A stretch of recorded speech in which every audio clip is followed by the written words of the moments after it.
Liar. Everywhere. On netrootsradio.com.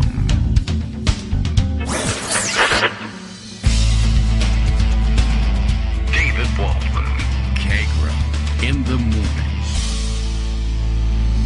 Now, here's David Waldman. Hey, good morning, everybody. How you doing? It's Friday. We made it to Friday. All right. I need some crazy, wacky morning zoo Friday sound effects. Friday, January 19th, 2024. Time to do this whole thing all over again and then take off for the weekend. So we got to get you prepared for the weekend. We're on the air. That's good news. The stream is back. We were back yesterday. I thought it was just regular weather-related interruptions yesterday, but how about this for an update yesterday from Justice saying that saying yesterday that yesterday's outage, that would be Wednesday's outage. Tuesday, I think, was weather-related is what it seemed like, but we found out that Wednesday's outage, and I don't know whether there are two separate outages or one big one, that knocked out, by the way, southern Oregon and parts of California along the border. Are we talking about the Oregon border? Not the other end of California border? Okay. But caused by vandalism, apparently, according to the company in charge. Is it Spectrum? Okay, is that the name of the internet provider? And since there's been an uptick of right-wing militia types getting busted for vandalizing power stations and also forestry and land management buildings in the woods, and because, of course, the right-wing militias have been doing it, what stories have been circulating? It's actually Antifa and Black Lives Matter tromping around in the woods of southern Oregon, as they frequently do, and knocking out power stations. Okay, so, can we legitimately say, we're the podcast they don't want you to hear? Well, that would be true, except for the fact that we were talking about a live stream. But that we're the live stream that they don't want you to hear. Well, I'm certain if they knew about it, they would not want you to hear it. But I don't know. Now we can say there's sabotage out there in the woods and right-wing militias are trying to take us off the air. And maybe we know the reason. What is that reason? Okay. Maybe it is contained in the article that I have now made, I think, 2 attempts to try to get through the bulk of. But it's a long piece, and I always save it for the last minute, and that's foolish, and maybe I should kick it off in the first minute this time so that we get all the way through it. But again, piling up behind it are a million other things. I guess first among them, I should at least note that, yes, today is Friday, January 19th, originally we were expecting. This is the first government shutdown deadline of the 2-tiered shutdown schedule that the Republicans in the House engineered for themselves when they last jettisoned the speaker and replaced him with Mike Johnson. The news is, I think that's actually taken care of, which is remarkable. And I imagine that has gotten most of the Freedom Caucus types and Murdery Trader Green all up in arms, and they're getting ready to try to make a motion to vacate the chair because he had to work with Democrats in order to get it done. But we'll give you the update on that in case you were tuning in to find out whether or not there was going to be a shutdown. The New York Times, no less an authority than the New York Times, says that Congress clears a stopgap spending bill for Biden moving to avert shutdown, which, of course, Republicans view as a huge failure. Hours after the Senate passed the measure, the House followed suit with Democrats supplying the bulk of the votes. A day before, funding for some government agencies was slated to lapse. Not all government agencies, remember, where they were doing that 2-tier thing. And, they managed to avoid it. How much more detail about that do we really want? I guess we should find out whether or not they're going to plan to try to vacate the chair. But the big news is the bill's passed. It's on its way to the White House, and presumably it'll be signed. And, yes, Democrats provided the bulk of the votes.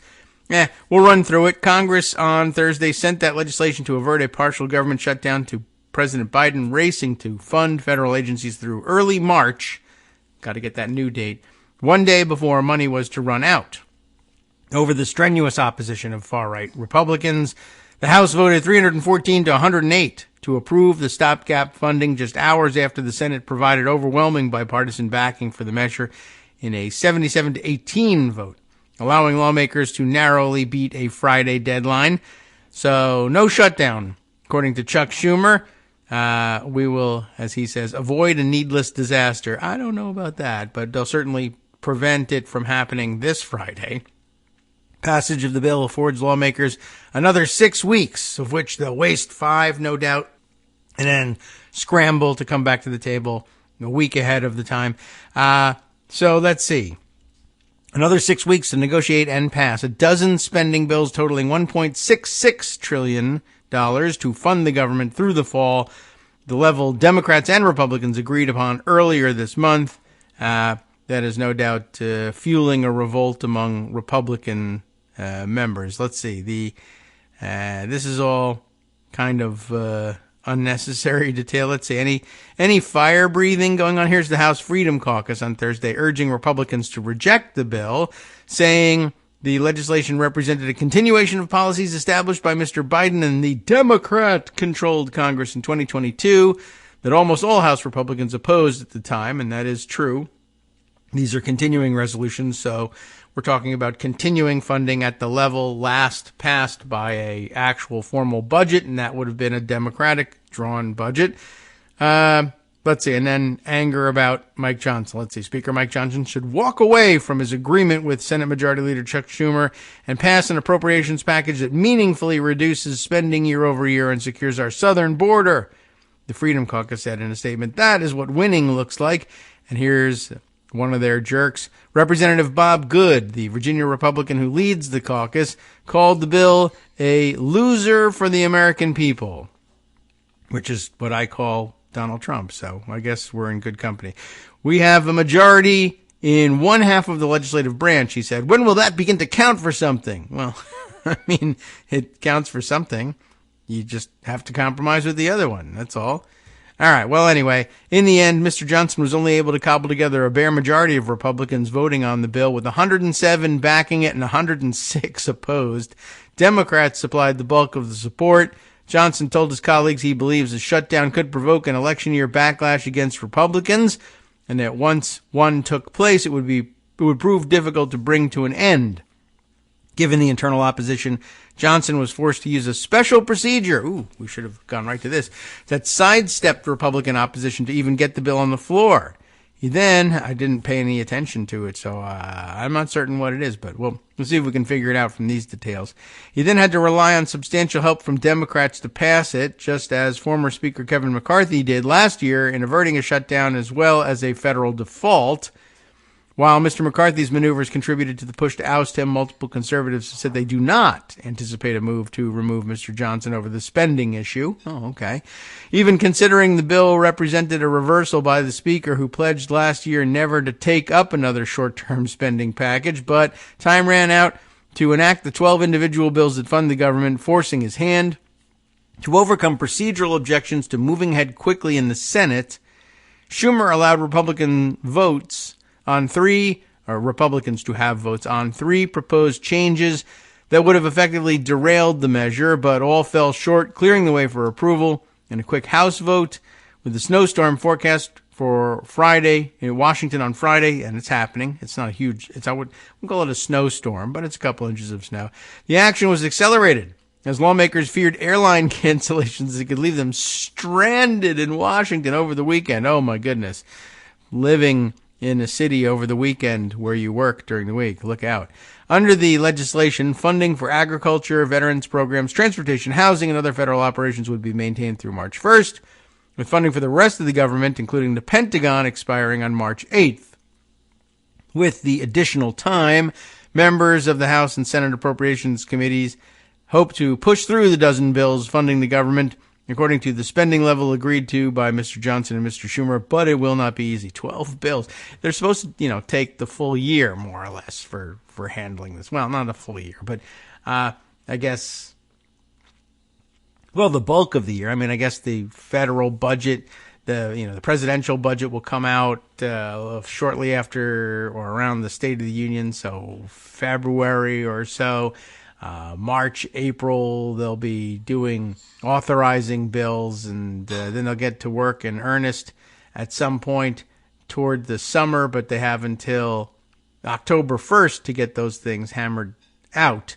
They usually give themselves considerably more time, and 12 of them still outstanding. Anyway, all right, lots of work left to do, says Senator Patty Murray.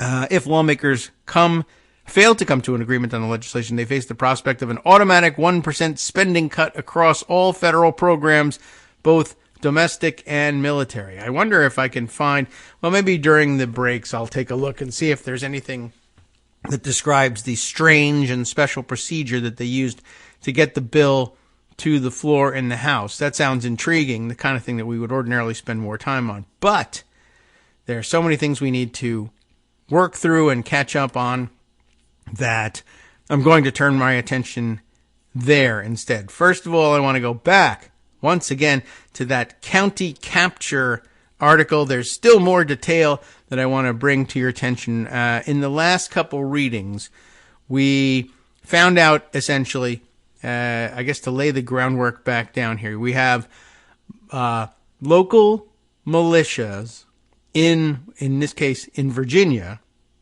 but this is happening everywhere, certainly wherever the militia movement is popular.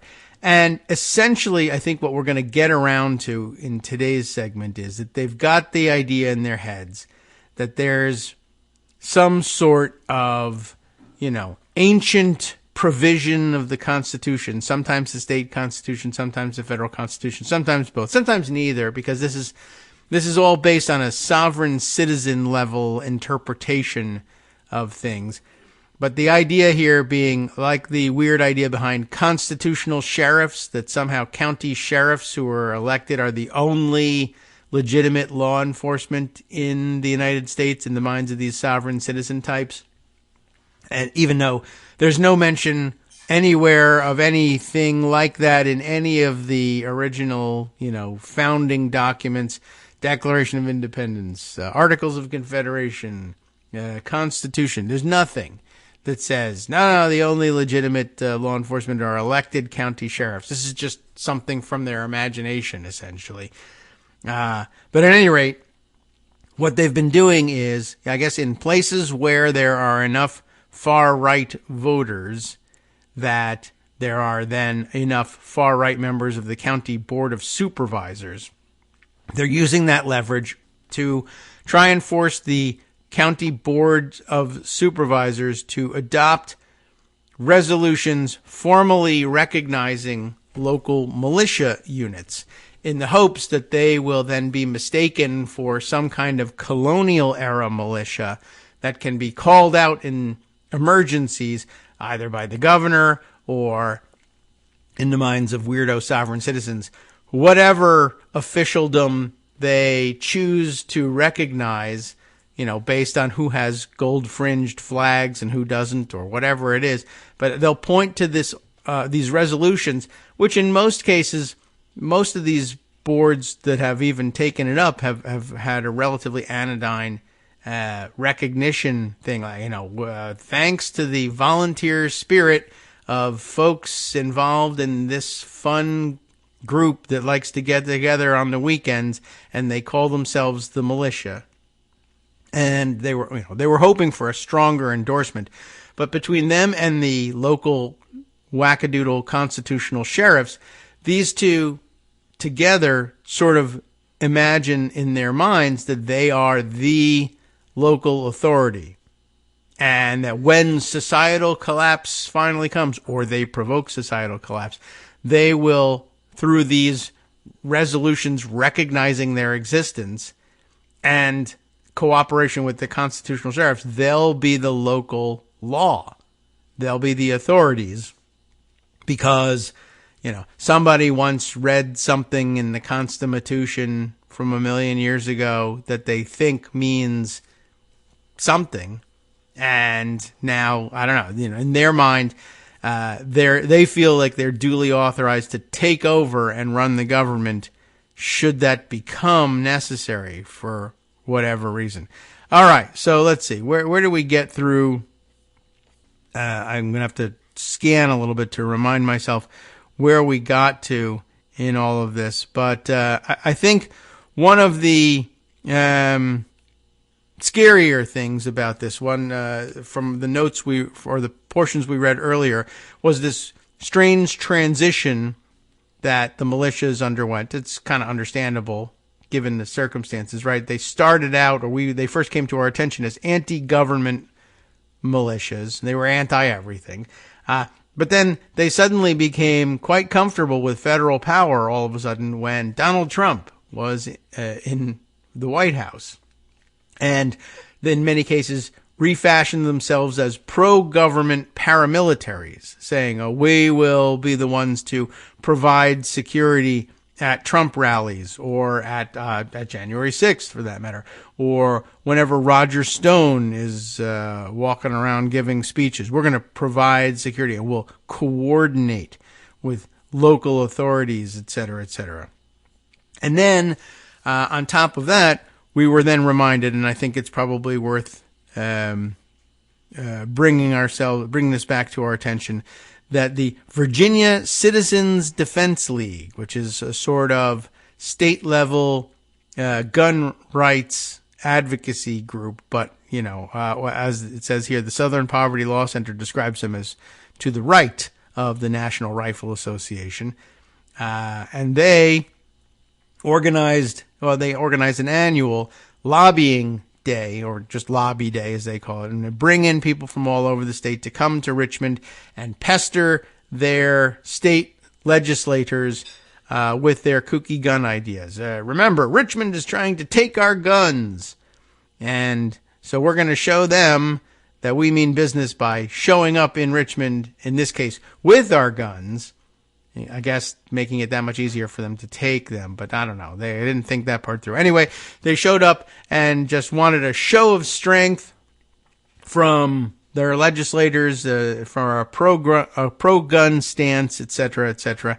And what they ended up getting out of it was a movement across the state to pass Second Amendment sanctuary resolutions. Here they were more successful in moving the county boards of supervisors to do their bidding. We're going to make this county a Second Amendment sanctuary, meaning nothing in particular, but I guess in their minds that, again, their local constitutional sheriffs would not enforce crazy federal gun regulations, taking guns out of the hands of law-abiding citizens, even though that wasn't happening. But just like, and this too, by the way, back in the news and revived, as an Oklahoma state legislator has filed legislation in the hopes of preventing more rampant furry activity in America's elementary schools. This time a bill authorizing teachers and local authorities to expel any kids who purport to be fictional animals, because that's happening everywhere. And the litter boxes in the schools thing, playing a part in it. But this time this would authorize the local authorities to call animal control. Get it? If you think you're an animal, then you're going to be removed here by animal control. So that'll be happening lots of times, i.e. zero, or throughout Oklahoma, because it's not a problem anywhere. There aren't elementary school furries. It's just not. You just don't understand what they are. So, are there furries? There are. They're not in elementary school. And that doesn't entail using any litter boxes or anything of the sort. But, once again, we're back in that stupid panic. Okay. Similar mindset, I suppose, convinces people that the government is constantly coming to take their guns. So where were we with this? 91 of Virginia's 133 counties and 16 of its independent cities that exist outside of the county structure on their own passed Second Amendment sanctuary resolutions. And the counties we were talking about here, Bedford, Campbell, Franklin, and Halifax counties were all among them. And according to news interviews with the Virginia Citizen Defense League's, VCDL's president, the group coordinated with gun owners across the state to get those resolutions introduced and passed. The speed and timing of those resolutions suggest the VCDL also had inside help in many counties. We read this bit yesterday. According to Bedford board minutes from a December 2019 meeting that drew nearly 1,000 residents, which is something for Bedford. The sheriff supported the resolution when it was brought to the floor, and okay, fine. A local resident who was there and who requested anonymity to avoid reprisal recalled that the sheriff indicated that he will let the militia do what they have to do, whatever that means. He wouldn't take orders from the governor to curtail them. Okay, because the governor, something, gold fringe flag, right? The VCDL also organized a gun rally planning to coincide with the General Assembly's annual lobbying day, right? And although the VCDL insisted the gun rally was not a protest, the group announced militias would provide, quote, security. And other far-right groups soon latched on to the Lobby Day gun rally. White nationalists described the event on social media as the Boogaloo, which must have scared the hell out of everybody. That, of course, being far-right slang for civil war. So lobbying day at the state legislature, on the one hand, looking harmless, looking like a normal day in a normal year, but also simultaneously being described by militia types to one another as, no, this is actually the start of the Civil War. Oh, well, okay. Well, the right-wing chatter, it says, was so intense that then Governor Ralph Northam declared a state of emergency. Wow. Militia resolutions came shortly after Lobby Day. Although the VCDL does not publicly acknowledge spearheading these resolutions, it's likely they were involved because of the timing and the similar tactics. The resolutions, declaring in virtually identical language official recognition of armed, self-proclaimed militia groups, were introduced in at least 7 Virginia counties and 1 city shortly before or just after the VCDL's Second Amendment sanctuary resolution push was complete. Like the Second Amendment sanctuary resolutions, the wording of the proposed militia recognitions was virtually identical. That is, from county to county. The 2 campaigns varied only in their level of success. Unlike the VCDL's sanctuary resolutions, of the 7 counties and 1 city that considered militia resolutions, only 4 passed them. The militia resolutions language followed 2 patterns common in communications by militias and sovereign citizens groups. Wow, what do you know? Excessive reference to legal statutes, looking like gobbledygook, and taking those references out of context or conflating them with other unrelated legal documents. On the whole, and that's standard operating procedure for these guys. It's what makes their stuff look like such gibberish. On the whole, these resolutions are like countless U.S. militia and sovereign citizen communiques before them, formal yet convoluted, and casting today's militias as following a patriotic tradition going back to the Revolution to establish their right to muster and train during peacetime.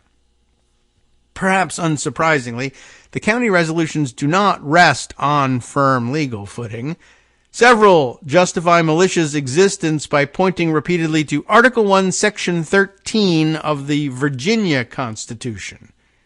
But, as Mary McCord, executive director of the Georgetown Institute for Constitutional Advocacy and Protection, explains, Section 13 lays out strict parameters for militia's operations, that they are subordinate to civil power and should not exist during peacetime. Likewise, Virginia's anti-paramilitary law prohibits actions some of these militias are already undertaking, including exercising law enforcement functions and operating outside state authority. Indeed, the governor is the only state official who can call up an unorganized militia. So how do they get around this? Well, they just facially reject it. It says that they're not allowed to exist during peacetime. Well, what if my county board of supervisors passes a resolution recognizing us in peacetime? So we clearly do exist during peacetime, and we can extend that to, they also think it's okay for us to train in the woods with guns to take over the county during peacetime. Did they say that? No. But something, gold flag, U.S. Constitution, Shays Rebellion, I don't know. When we asked McCord why counties were recognizing militias despite Virginia law, she described the resolutions as purely performative. county officials were playing to their base after the General Assembly turned blue. Remember that changeover in control in the state legislature. Nonetheless, ICAP, that's the Institute for Constitutional Advocacy and Protection, where she works, ICAP explained the legal parameters around militia activity in great detail, emphasizing that Virginia law prohibits such activity in lieu of a formal muster by the governor or president. These are the two officials who, according to this ancient provision of the old Constitution, could call out the militia, like in case of invasion or what have you.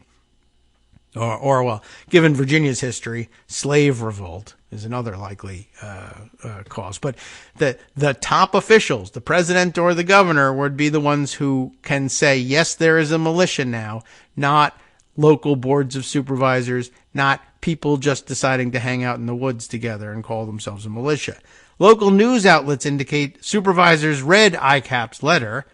John Sharp, then the chair of Bedford's board, told a reporter McCord was a leftist who should stay the hell in Georgetown. Oh, yeah, that'll do it. Jeff Helgeson, a city council member in neighboring Lynchburg, also weighed in, saying McCord was coming to the aid of vandals, because everyone knows about all of the bedlam and disarray in Bedford County, Virginia. It's famous, right?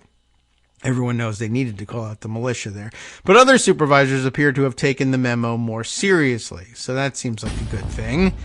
At Halifax County's September 2020 board meeting, where the resolution was first discussed, Supervisor William Bryant Claiborne explained his reticence to support it by pointing to Kenosha, Wisconsin, where Kyle Rittenhouse apparently had.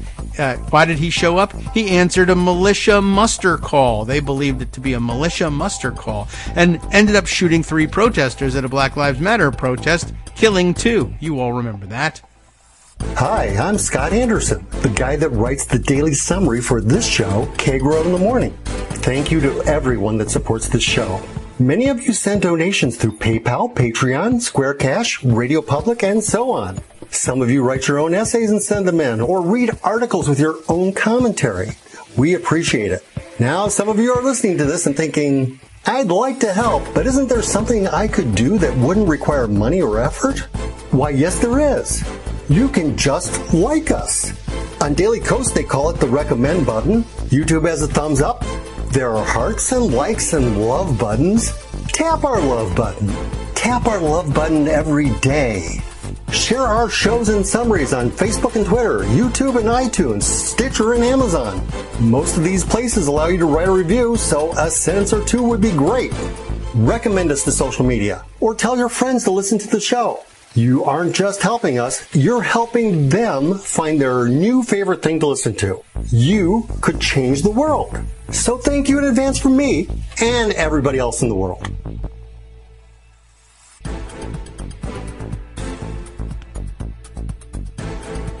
Okay, welcome back now to the Kagro in the Morning Show here on Netroots Radio. We're continuing with the reading of this extremely long and getting to be painful article about county capture. But I do think it's important to have in the background, and you ought to know about it. And then we'll share some other weirder things as we head into the weekend. But we left off by noting that at Halifax County, Virginia's September 2020 board meeting, there was a supervisor there, Supervisor Claiborne, explaining why he was reluctant to support the militia recognition resolution.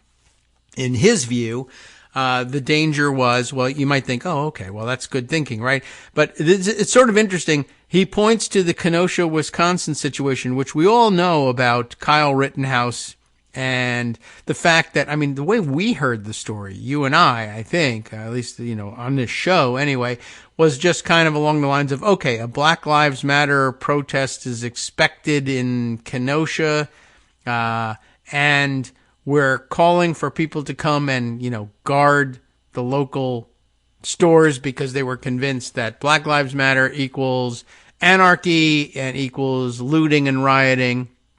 And you need to come here in a show of force. But yeah, what didn't occur to me was that among themselves, they probably would have considered that as Supervisor Claiborne points out here, as a militia muster call. You know, it sort of gives a cosplay edge to it a little bit. Like, it's not just, hey, we're very afraid and we want you to come here, and if you've got guns, come and camp out on top of the store and protect our stuff. That's, you know, fantasy of one kind. But to call it a militia muster call, I bet they did call it that among themselves. Claiborne certainly seems to think so.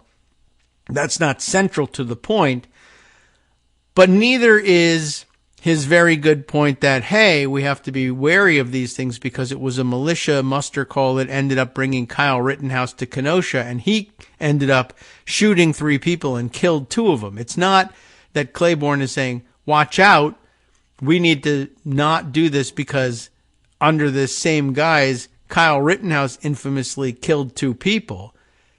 There's one more sentence that we didn't get to before the break, which is Kenosha, the supervisor noted, was now at risk of facing lawsuits. That's what was bothering him. Not the 2 dead people, but that the county could be sued because it supposedly sanctioned this militia muster. And that's what his real problem is. Dead people, who cares? Lawsuits, that really bothers me. Okay, well, that does help make a little more sense of things. Like if you were thinking, all right, so down in Halifax County, there's somebody on the county board of supervisors who's thinking straight. You don't want people showing up in the militia and killing people. Well, you don't, but what you're really worried about is being sued because of it.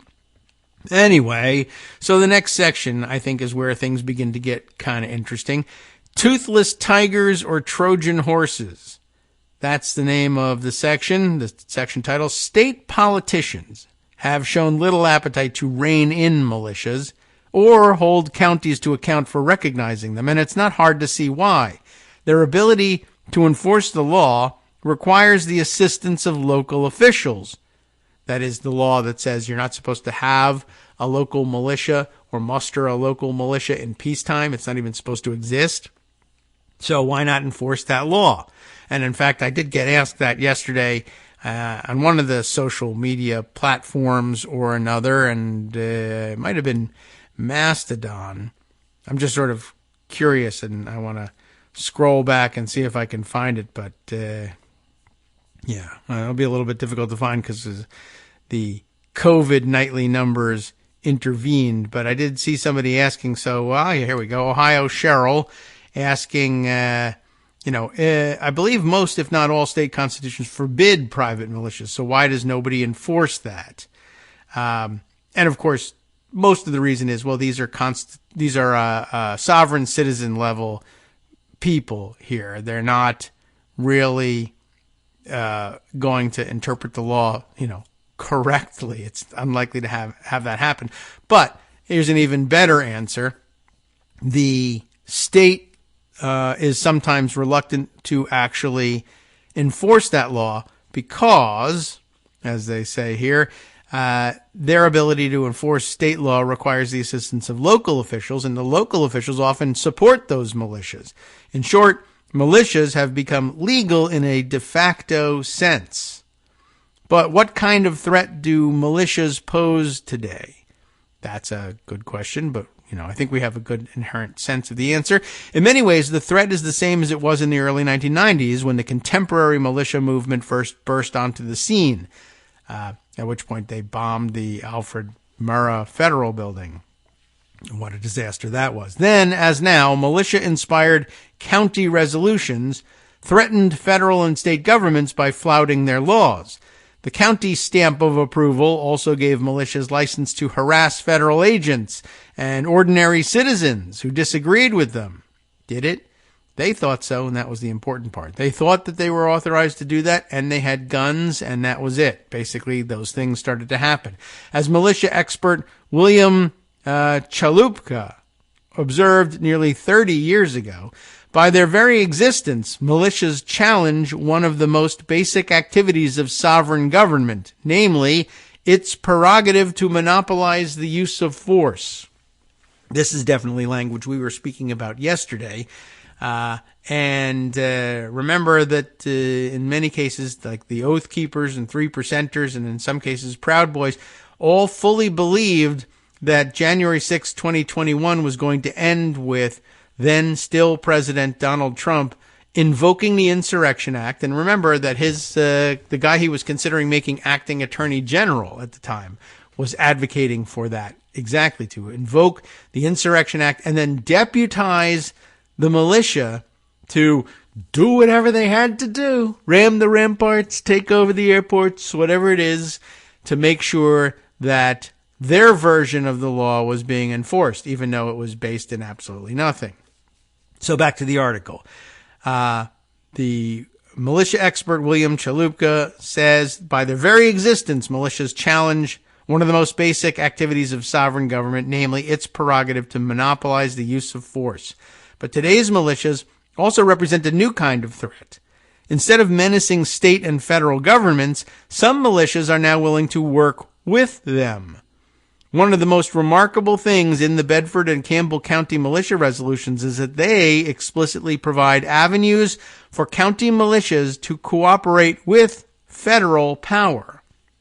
Something that would have been unthinkable in the Waco era, including being called or ordered out for lawful purposes by the President of the United States. And guess what President of the United States they had in mind at that time? However, it's abundantly clear that militia cooperation with federal authorities is not a bipartisan endeavor. The Campbell County militia made this point clear in May of 2022 after Bob Good, I just mentioned Bob Good in the one article that I've actually been able to sneak into for today's news in it about avoiding the shutdown and how mad that made Bob Good and how he was going to do something about it. Run the government. How dare they do such a thing? But yes, in May of 2022, Bob Good, a MAGA-aligned Republican who believes the 2020 election was stolen from Trump, won renomination as the GOP candidate for Virginia's 5th congressional district, and in fact, there he is, sitting in that seat. When Good publicly accepted his nomination, the Cardinal News reported that he was flanked by armed members of the Campbell County militia, as he called Democrats the party of death, as he's flanked by armed militia members. All right, sure, they're the party of death, meaning they're the ones that we think should meet their death at the hands of our county militia. While it may be tempting to dismiss the small, rural Campbell County or the marginal figure of Congressman Good, that would be unwise. After Good won re-election in November 2022, even though he's an insurrectionist and should have been thrown off the ballot, the Campbell County militia took a victory lap, noting on its webpage that its members had, ready for this, what are they doing in Campbell County now that they're authorized because a county board of supervisors gave them an honorific resolution? They had gone door to door. What? And had served as poll watchers and election officers. Oh, great. Given the militia's close alignment with the Republican Party's MAGA wing, it's possible the group could illegally self-muster on Trump's behalf if the Democratic nominee, for instance, should do something as audacious as win the 2024 election. Even barring this worst-case scenario, I added the audacious part, but anyway, even barring this worst-case scenario, militias are a different force to be reckoned with today than they were 30 years ago. By vacillating between guerrilla and paramilitary postures or anti- and pro-state stances, militias have become empowered as independent forces to be reckoned with by opponents and supporters alike. They seem to like that phrasing, forces to be reckoned with. I don't think they used it correctly in either instance here, but that's okay. Being a little bit florid with the language. But yes, also I think that should give away the game in terms of the partisanship of these militias, which is probably a good reason not to recognize them as legitimate. If Donald Trump is in power, we're a pro-state paramilitary. If Donald Trump is out of power, we are anti-government guerrillas. I see. Okay. But it's not just that they'll switch sides vis-a-vis the federal government depending on who occupies power in the federal government, who holds power. But In addition, I guess it's just the scary part there is that not only will they fight in favor of a Republican government, but they will consider themselves to be the legitimate military wing of that government, should it come to power. Or if it doesn't come to power, maybe they decide to put it in power, or at least in this county. That'd be interesting, right? We started the week talking about the history of the Civil War with counties inside Alabama seceding from Alabama when Alabama seceded from the United States, or at least purported to, right? Well, here you might just have a county or two in Virginia saying, we think Donald Trump is the president, and in this county he is, and we have force of arms to prove it. And if you try to make us think, do, or behave otherwise, we might use what we consider to be our legitimate monopoly on the use of force to kill you or drive you out of the county or what have you. Just letting you know. A racial justice protest in nearby Lynchburg several nights after George Floyd was murdered shows why. Shows why what? The vacillation between guerrilla and paramilitary postures or anti and pro-state stances can be difficult and dangerous. As the protest was getting underway, a nearby restaurant owner encouraged county militias to help him counter the protesters. In other words, it's the same development as Kenosha and Kyle Rittenhouse. Militias arrived and took up positions on the roof, just like Kenosha, and along the building's perimeter. The arrival of heavily armed white men at a largely black protest, however, added fuel to the fire, just like Kenosha. A black protester told a local reporter, aiming those rifles and firearms, it kind of made the situation escalate a lot. That's where the violence took place. Although the Lynchburg police chief told reporters he did not muster the militia, its unlawful policing undermined community trust in his force. He didn't enforce the law and get rid of them, right? So who's going to believe that the law will be evenly and fairly applied at that point if the sheriff has basically said one side is allowed to break the law and the other side is not? That's not likely to engender trust. Indeed, a day after the protest, local militias posted on Facebook that they had offered to help the Lynchburg Police Department, but would cease policing protests after conversations with the department.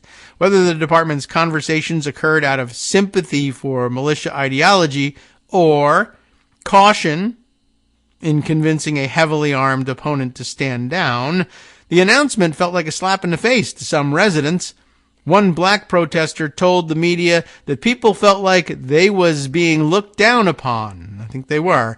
And no one cared because they had militia guns pointed right in their face.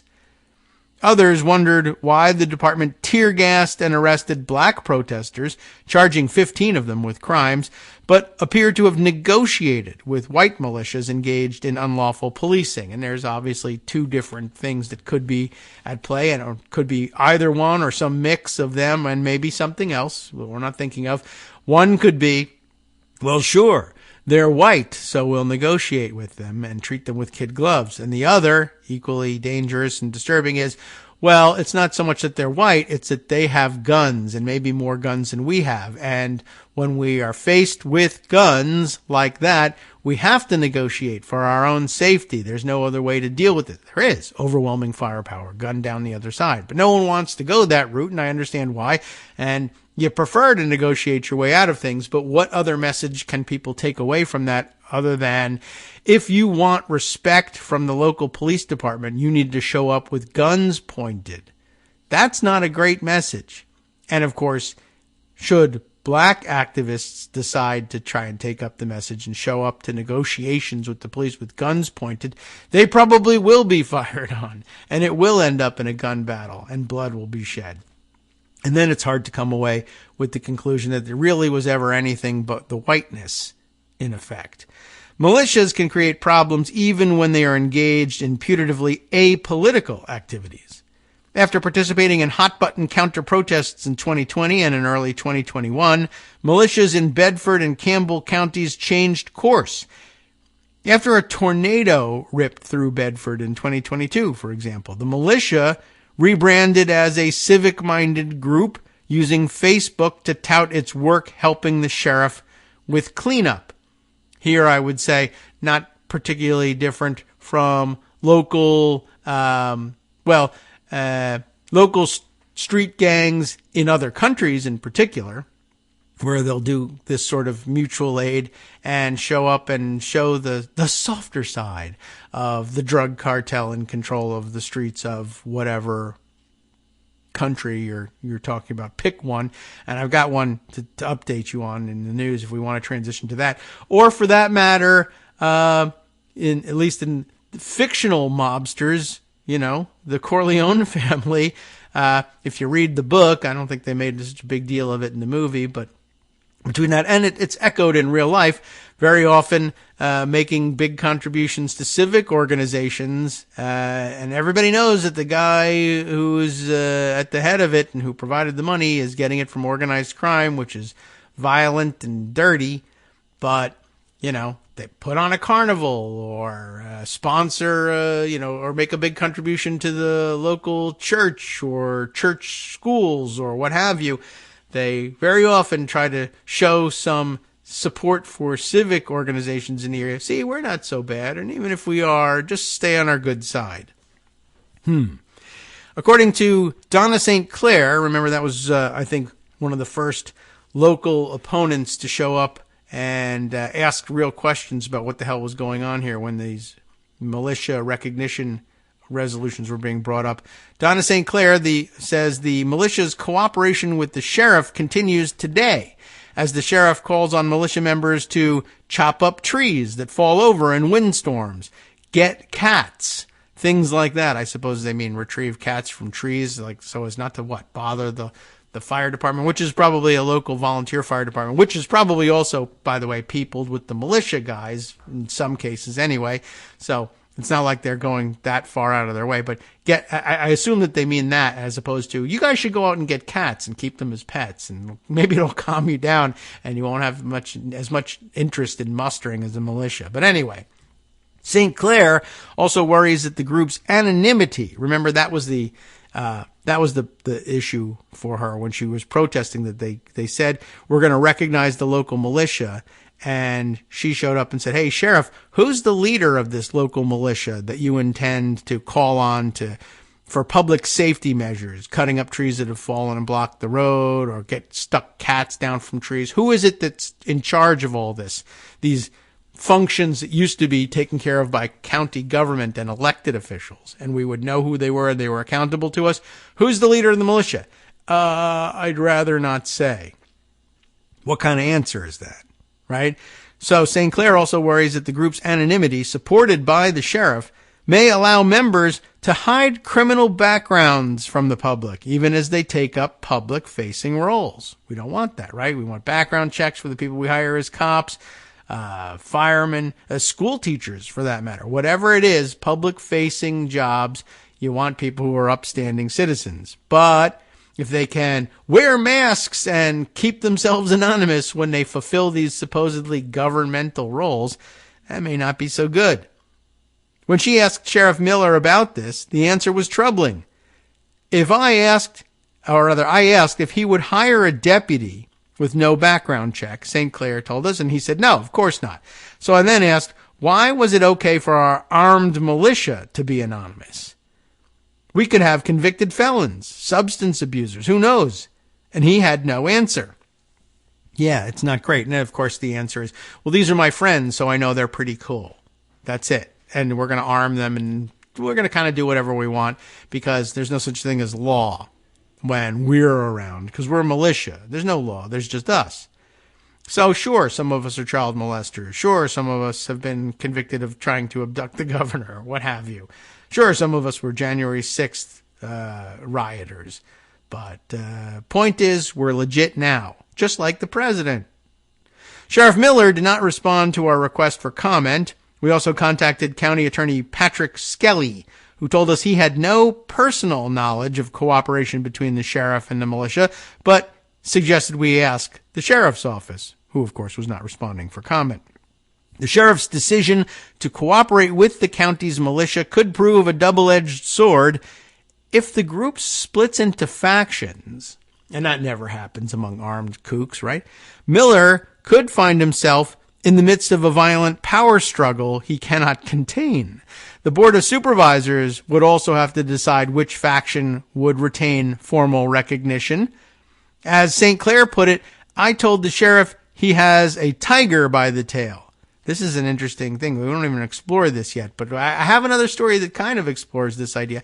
Paramilitaries the world over routinely abuse their connections to formal power to settle personal scores, to rent seek, and abuse vulnerable people. If Trump wins the GOP nomination and ultimately the presidency, or not, and just seizes it, I always had that as a footnote, Bedford and Campbell County's militias could settle personal and political scores with abandon. Considering that that's the platform Trump is running on, it's something to worry about. Virginians may continue to vote in elections, but in counties with militias, democracy hangs in the balance. You might be voting in an election, they just might not count your vote, or they might shoot you after you vote, depending on how you vote, because that's it. They're the law. All right. I mean, it's something to think about, right? Splitting into factions. Right now, we're watching the Freedom Caucus do just that. Not just the House Republican Conference as a whole, but the right-wing lunatics that get together to be right-wing lunatics are constantly throwing one another out of the group, right? Murdery Trader Green got kicked out over what? Over supporting Kevin McCarthy. And now she's trying to get back in their good graces, I guess, by saying that she'll expel Mike Johnson. But it's not clear that the Freedom Caucus wants to expel Mike Johnson. But you can see how these things, how you splinter and who's the real group. The county says, the county board of supervisors said, we recognize the militia. Who? I don't know. This one named something, something incorporated. Well, this one says it's something, something incorporated, and they kicked out the leader, and they want the guns and the funding and the recognition. We want to be able to settle our scores. Who's going to interpret which militia organization they really backed? I don't know. And, well, we have that problem happening right now. If you think that's far-fetched, I don't think I have the time to run this before the next break. But we'll get back around to it. I mentioned to you some time ago, and Rosalind McGregor told us a little bit more about it, and then I read you one of the articles. Out in Michigan, this is happening statewide at in the party structure, the Michigan Republican Party, which of course elected Christina Caramo, wingnut supreme, as their party chair, and then of course immediately regretted it. There's some buyer's remorse there. There's a split now, full straight down the middle of the Michigan Republican Party, with a rogue group of, I guess, maybe, sort of, I don't even know if I totally understand the situation, but people, well, certainly people who don't want Christina Caramo running the party.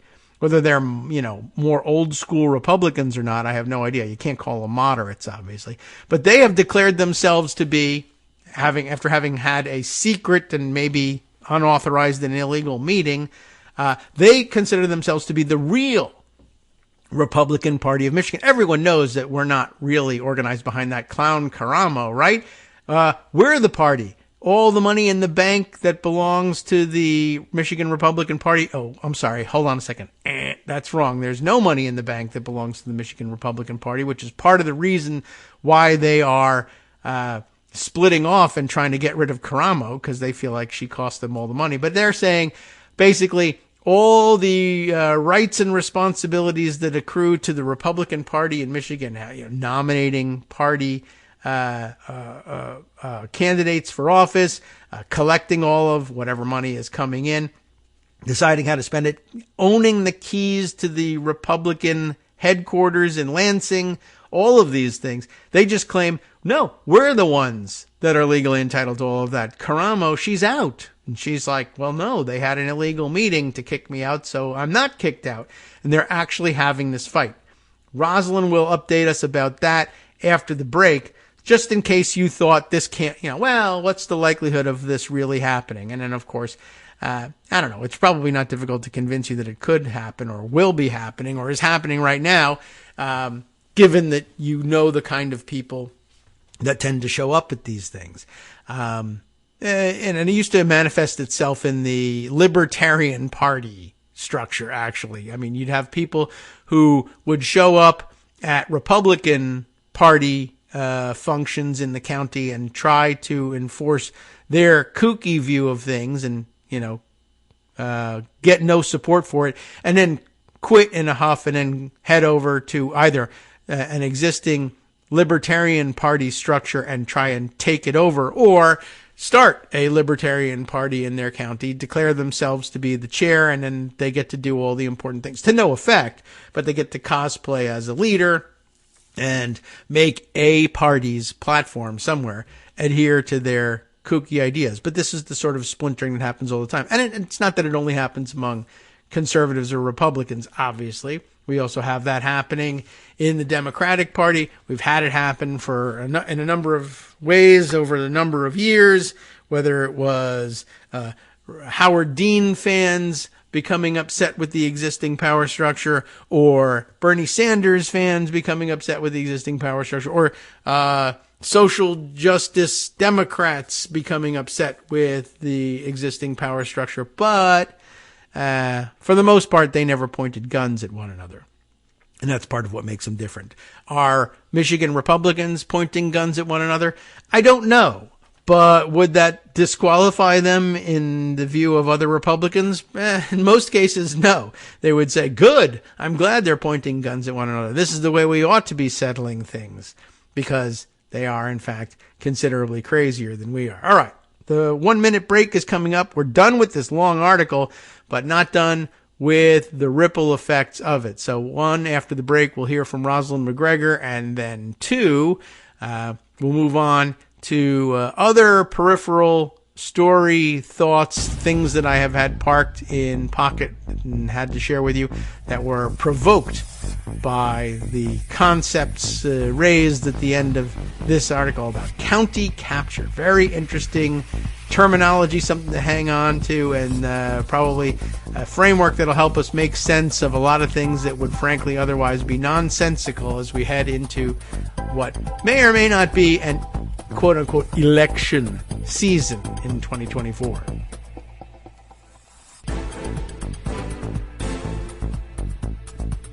All right, welcome back now to the Kagro in the Morning Show here on Netroots Radio. Okay, so many directions to go in, but by the way, just before I launch into Rosalind's latest report, backing up all of these things I'm recalling from memory, I also mentioned days ago when I first started that county capture piece, I was a little less than convinced about the provenance of the article.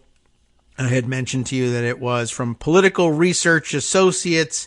It's not a published news piece where they have a legal department to worry about satisfying with all of their fact checking, et cetera, et cetera. And I wasn't sure that I had seen local or even national newspaper reporting about the phenomenon anywhere else.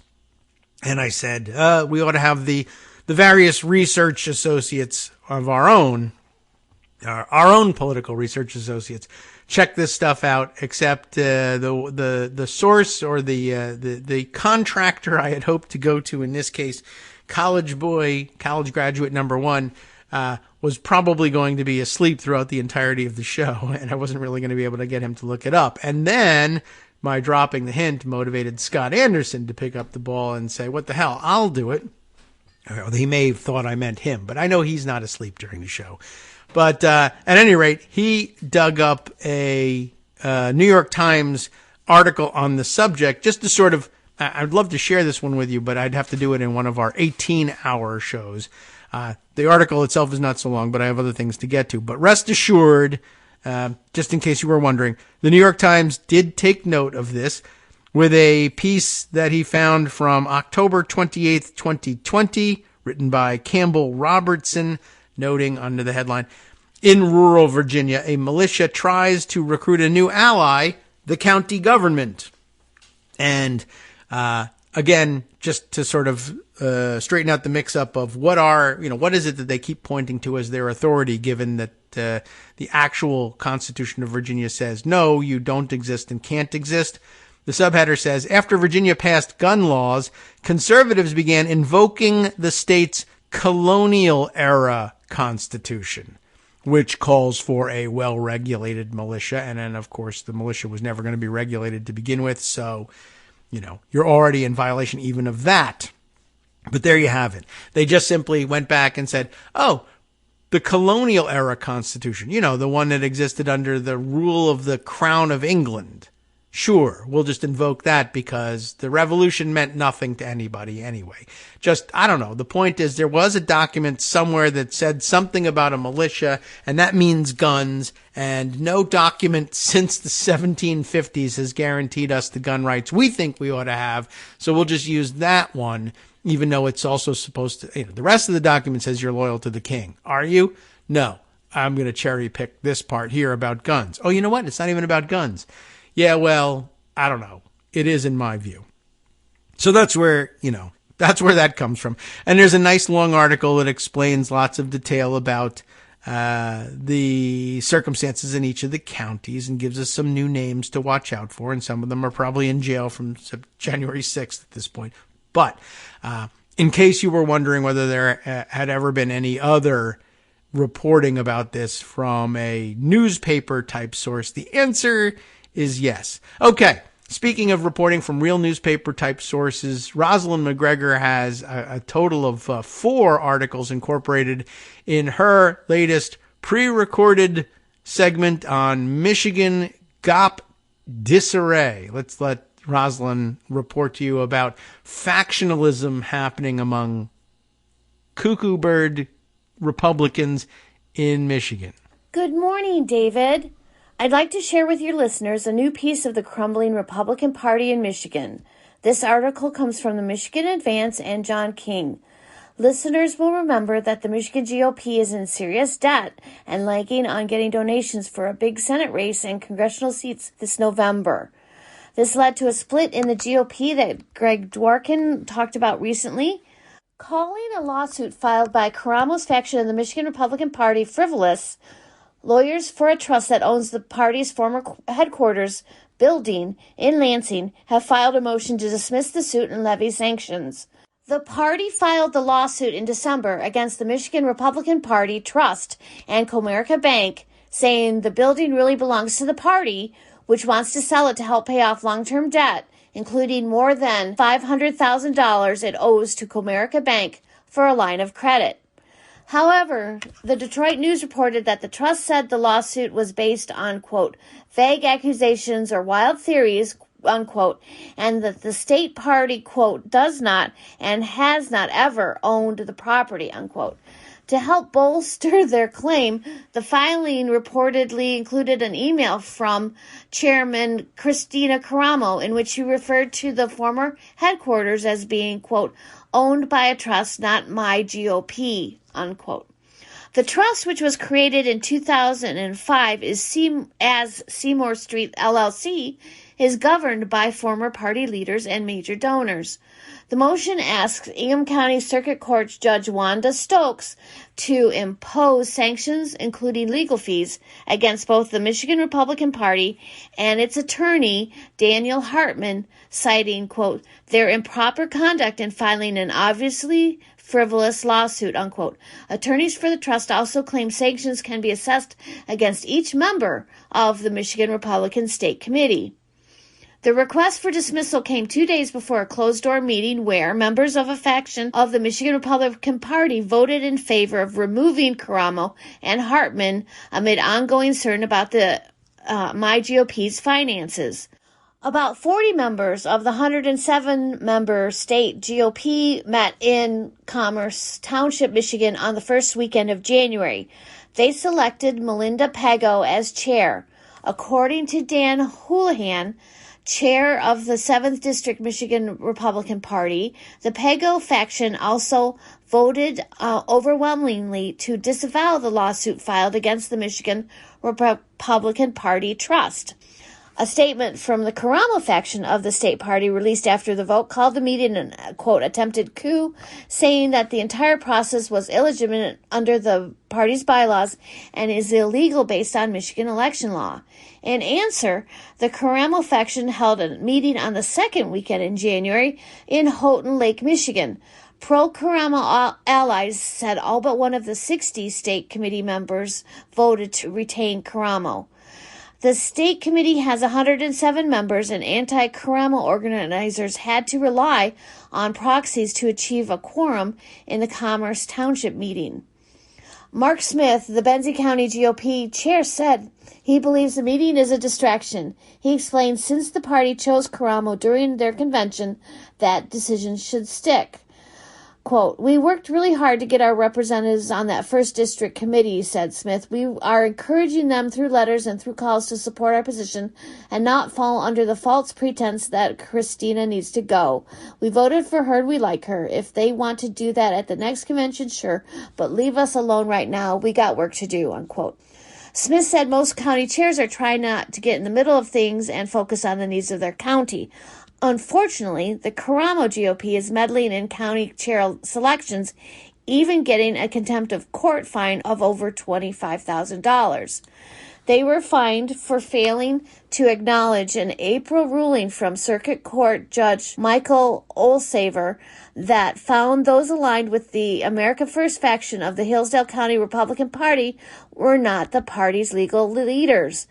Judge Olsaver found that David Mosby, John Smith, and Josh Gritzmaker are still listed as chair, secretary, and treasurer, respectively, on the county party's website and represented themselves as the county party in Facebook posts after the court's order is in clear and unequivocal violation of the court's order, Olsaver wrote. At the Houghton Lake meeting, the pro-Caramo state committee members went further by voting to recognize their preferred slate of Kalamazoo County Republican leaders. So that's the mess in Michigan. Back to you, David. All right. Thanks, Rosalind. And so you can see that's actually something that does, in fact, happen right here in the good old U.S. of A. all the time, this sort of factionalism, especially where things get a little weird and extreme. But right inside the actual Republican Party of Michigan, like it's a major state and everything, as Donald Trump was. It's a major state with a major Republican thing going on, whatever you call those things where they get together. And factionalism splits it right. They're actually suing one another over who gets to control the building, the bank accounts for whatever that's worth, and who's the chair and who isn't. We don't know. I mean, and just, it doesn't take that much imagination to analogize that to any other situation. Although it does seem hard to imagine it really working in a presidential situation. But I mean, probably a little bit easier to imagine in the January 6th, 2021 context. If a couple of days later, I mean, one of the parts that we forget about January 6th, and this too could be a whole week's discussion, and there's plenty more commentary on that, and that too I would like to get to at some point. But one of the things we forget about, especially as we have conservative commentators now arguing, well, it wasn't an insurrection because reasons, and they come up with stupid reasons. They redefine what insurrection means. They make up their own definition and then say this one fails to meet that. But it all sort of comes back to the fact that in the end, the January 6th rioters did, in fact, just sort of leave the building and go home. But one of the things we forget is that they very overtly and very clearly threatened to return to Washington to possibly disrupt the inauguration itself and to prevent somehow, I don't know that they really had any concrete plans for it, but there was definitely that period between January 6th and January 20th, a real fear that these guys might, manifest again and try and disrupt and would, who knows what, battle federal troops at the inauguration. We really don't know what they were going to do. As it turns out, they had no stomach for sustaining this, but we did not know that at the time. That was not clear. And to the extent that that's used, their failure to do that is what made them not an insurrection, is kind of backfill and garbage. At the time, it was not clear that they weren't going to do something like that. And what do you do if you have two people saying, no, I'm the president. No, I'm the president. Well, I'm the president with the army. Well, I'm the president with the militia. And I also think that part of the army thinks that I'm the president. And maybe they do, because there were at least some generals that seemed compliant. Would they be able to make troops do the same? I don't know. Anyway, just skipping all of that and going abroad for just a minute, just because I thought I would update you on something that's happening that we have not paid any attention to whatsoever, even though I've spent time telling you about the Houthis in Yemen. Back in our own hemisphere, most of us, I think, unless we're internationally oriented, have missed this story. But I thought I'd just update you on it because, once again, who's the real government? Who's in control of things? Who does what? Who fulfills what functions where? The strength of street gangs, drug cartels, etc. Ecuador is having some problems. I'll give you this AP piece from last week. I put aside to, just sort of update you about this last week. Didn't get to it. Dated January 10th. And it's an AP article written by Gonzalo Solano and Megan Janetsky under the headline, Ecuador hunkers down for a government war on drug gangs after attack during live TV newscast. If you thought you had a pretty clear concept of what does it mean for the government to be battling drugs and drug problems and drug gangs. In the United States, it means one thing. In other states, other countries, it means another. We have some rough idea from alarmist or realistic reports, actually, from down in Mexico about who literally controls day-to-day life in certain parts of the more remote parts of Mexico or other countries. This one is pretty audacious. So down in Ecuador, this story reported schools and stores sat shuttered.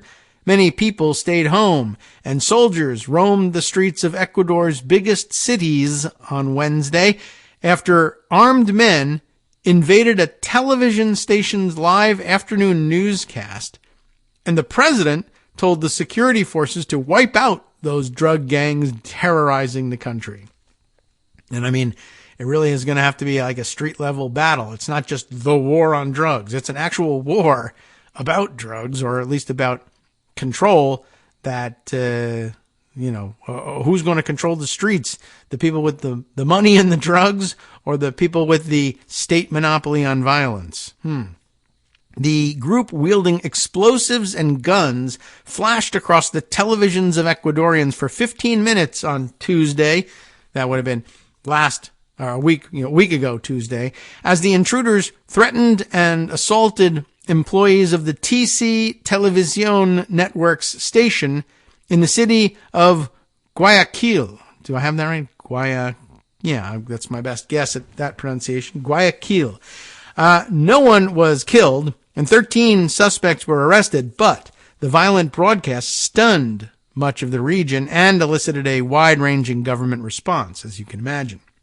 President Daniel Noboa issued a decree saying his country was in an internal armed conflict, i.e. obviously a civil war, but because it wasn't a political or ideological war, like a war with drug gangs, you call it something else, I guess. And he designated 20 drug trafficking gangs as terrorist groups, so that the military had authorization to neutralize them within the bounds of international humanitarian law. We are in a state of war and we cannot give in, Noboa said during an interview with Radio Canela on Wednesday. He'd already declared a national state of emergency Monday after the leader of one of Ecuador's most powerful drug gangs disappeared from prison. Yeah, they weren't really sure how to put this. Disappeared from prison. Sounds like escaped, but I guess they couldn't confirm that because he's not there. But he definitely did disappear from prison. Since Adolfo Macias's apparent escape, Ecuador has seen police officers kidnapped and at least 125 corrections personnel taken hostage inside prisons.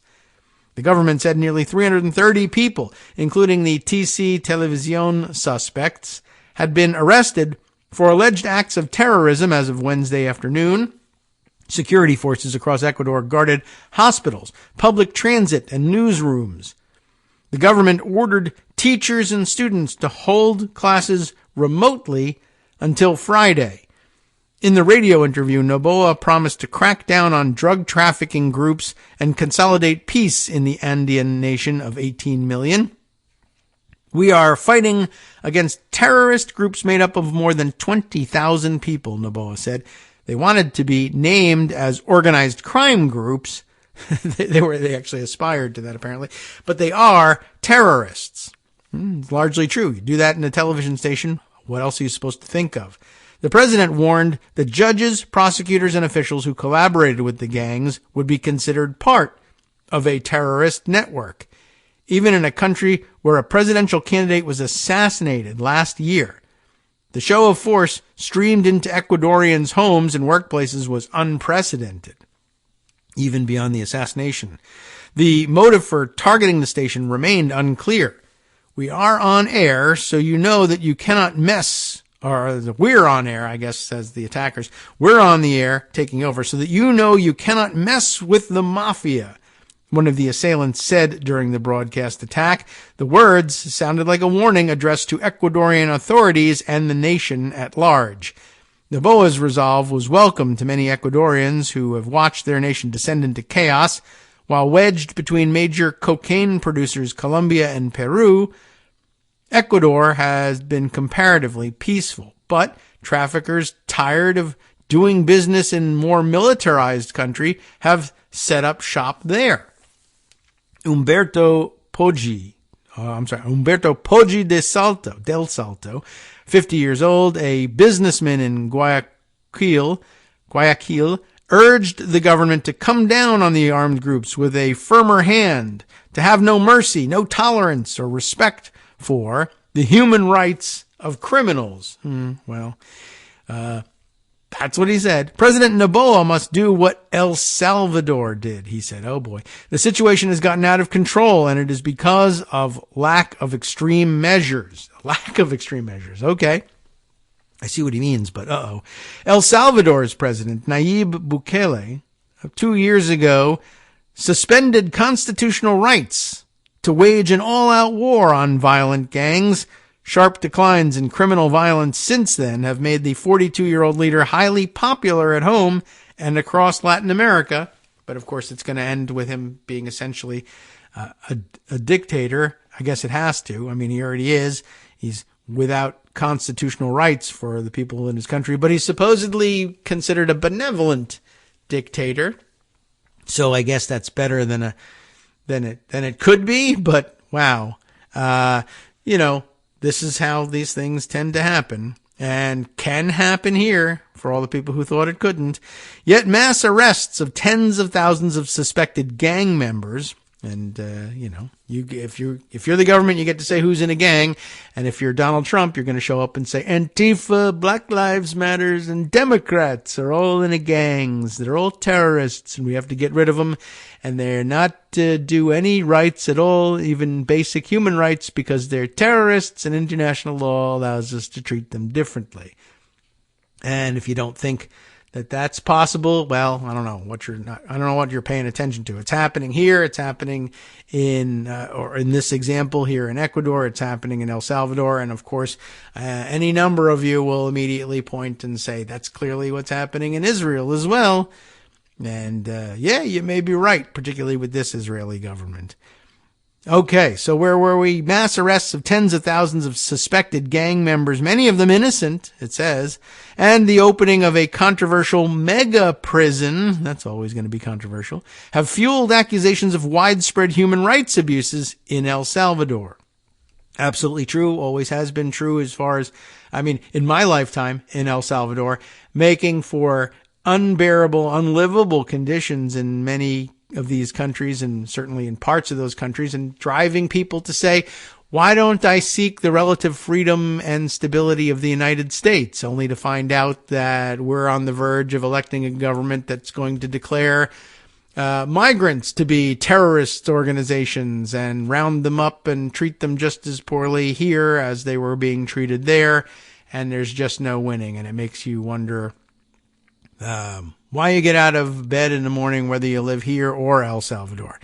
An advisor to Bukele, it's Bukele, and I don't think I've actually run into the name of the president of El Salvador in our reading yet, but okay. An advisor, though, to the president who asked for his name to be withheld because he was not authorized to speak about the subject and also might be murdered for it, I guess, told the AP on Wednesday that Ecuador would not be seeing its current levels of violence if it had followed El Salvador's example. Well, maybe. Experts tracking criminal groups in Latin America said that while an immediate, strong response is needed to show the government is in control, simply militarizing the country may only make things worse in the long term. Extreme policies might seem like the logical consequence we've seen, said Ivan Briscoe, Latin America, or maybe he's an American, Ivan Briscoe, Latin America and Caribbean director for the International Crisis Group. But if you move to a security policy which is purely based on repression and killing, you're going to enter an extremely violent spiral.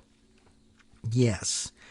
Here too. Countries like Colombia and Mexico have warred with armed cartels for decades.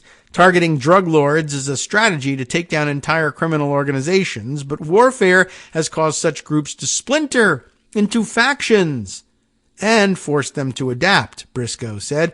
Over time, that has made it more difficult for authorities to dismantle criminal enterprises. When one armed group is taken down, 5 more pop up to take its place, he said. What needs to happen in the long term, Briscoe said, is for authorities to root out corruption within the government that has allowed gangs to take control of prisons and many port cities and to create a judicial system that breaks any links between organized crime and law enforcement. To be sent to prison in Ecuador is to be sent to the home of a criminal organization, Briscoe said.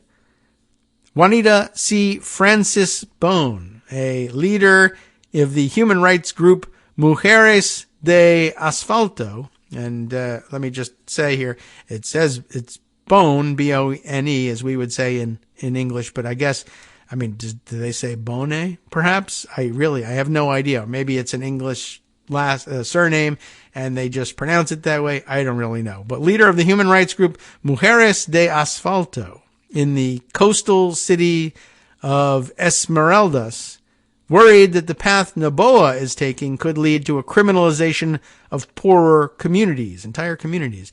Esmeraldas has seen massacres of local fishermen, bodies hanging from bridges by nooses, and rounds of car bombs going off. A normal day there is waking up and fearing that what you're hearing aren't fireworks, but gunshots, she said. And probably true. Why would there be fireworks in most days? I don't know. She said years of government neglect and poverty have fed the ranks of armed gangs with young people who see few options for themselves. More than additional guns on the streets, such Ecuadorians need access to education, healthcare, and jobs, she said. Deep inequality is always going to be the breeding ground for recruiting people into criminal groups or criminal political parties, let's say. It's hard for someone to speak of peace and security when they're starving, she said. This is like actual economic anxiety, of course. You can't simply wash your hands of any blame by just saying you're going to militarize. All right, a lot of subjects wrapped up in that one. And just wanted to sort of, update you on something that's happening right here in this hemisphere today, now, that you ought to pay attention to. All right, doubling back to other subjects, things that came up earlier. Here's one that I thought I should share with you. One more look at January 6th and the whitewashing of it, I guess, in the wake of challenges to Trump's eligibility under the 14th Amendment. Jamel Bowie writing once again, this time, January 6th cannot go down the memory hole. This is actually him reacting to an article that came to our attention and his attention the other day. Although I can't bring the author's name to mind. It's referenced, he says, in this piece. Jamel talking about this on social media today. But a look back, I guess I'll have to wait until after the break to bring it to you, to the historian's note the other day that the idea of, well, let history judge, and the fact that we've produced a January 6th report is no guarantee that history will take its job seriously, or that it will reach any particular conclusion about January 6th, given that there's the historical example of the congressional investigation into the failures and eventual rejection of the Reconstruction era, and the Ku Klux Klan, the rise of the Klan, and the whitewashing of that made it possible to I don't know, keep our eyes closed to the realities of that. And then history, as it turns out, didn't do a particularly good job at judging. Hi everybody, it's me, David Waldman. Yes, the same guy who interrupts you all the time. Interrupting you one more time, just to tell you again, another reminder that your contributions are what keep this show on the air, and patreon.com, patreon.com, is still among the easiest ways to make the sustaining subscription donations that keep us afloat. Are you ready for the pep talk about how our Patreon campaign is still going strong and growing? Well, too bad. Yeah, the plain fact is we actually are headed in the wrong direction, and whereas we once had about 175 monthly patrons, we're now actually down below 150. Time to recruit some more. Not exactly the kind of news I wanted to share, but there it is. For those of you in a position to support the show, patreon.com does make it easy to make those secure, recurring monthly contributions to do so. Patreon.com/KagroX gets you straight to our donation page. We've been through a lot together. The worst of the pandemic, we hope. The worst of the insurrection, we hope. So go ahead and treat yourself. You don't need an excuse. Give yourself the gift of a little something you enjoy in life. Support the show. And of course, if you happen to prefer using PayPal or even the Square Cash app, we're up and running on those options too. So thanks again, everyone, for all your support. We couldn't, or at least shouldn't, do it without you. Hope you'll be on board soon too. Thanks for all your support. All right. Welcome back now to the Kagro in the Morning Show here on Netroots Radio. Just almost jumped the gun there just a little bit. All right, I was excited and anxious, I guess, to get to Jamel Bowie's latest, because it's always wise to read Jamel Bowie's latest.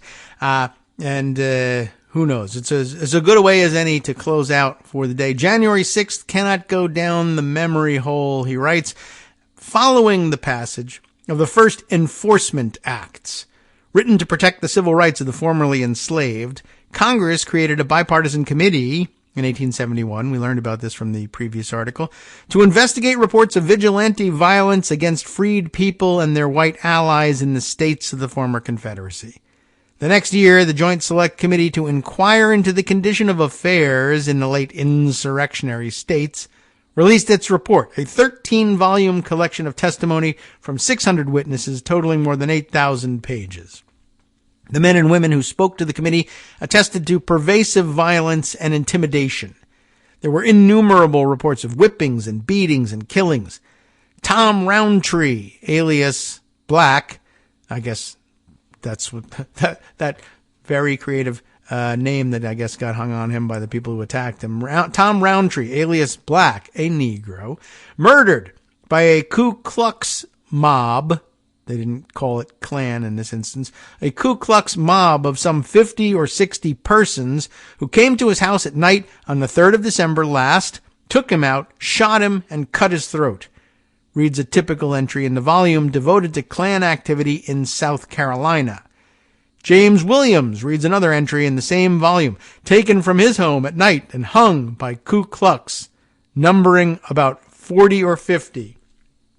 There were also, as the historian Kidada E. Williams shows in I Saw Death Coming, A History of Terror and Survival in the War Against Reconstruction, accounts of, there are, of course, others, as it says, shows terrible accounts of terrible sexual violence. That's a weird interruption inserting the title in there when you're reading aloud, but okay.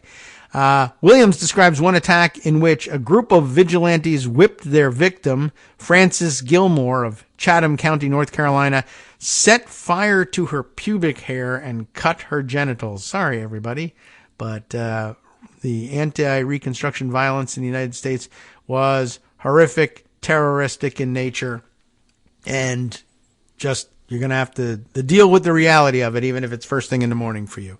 Because of these reports, by the way, just what a twisted act of violence it is. Just, again, showing that sort of psychopathy is not a modern invention. You can't blame it on anything modern. People have been brutal psychopaths since forever, since there were people, really. Because of these reports and others collected by lawyers, journalists, and other investigators, the American public had, quote, access to more information about the Ku Klux, this is an interesting way of referring to them, than about almost any other person, event, phenomenon, or movement in the nation. The historian Elaine France Parsons observes in, ready for this publication name, Ku Klux, the Birth of the Klan During Reconstruction.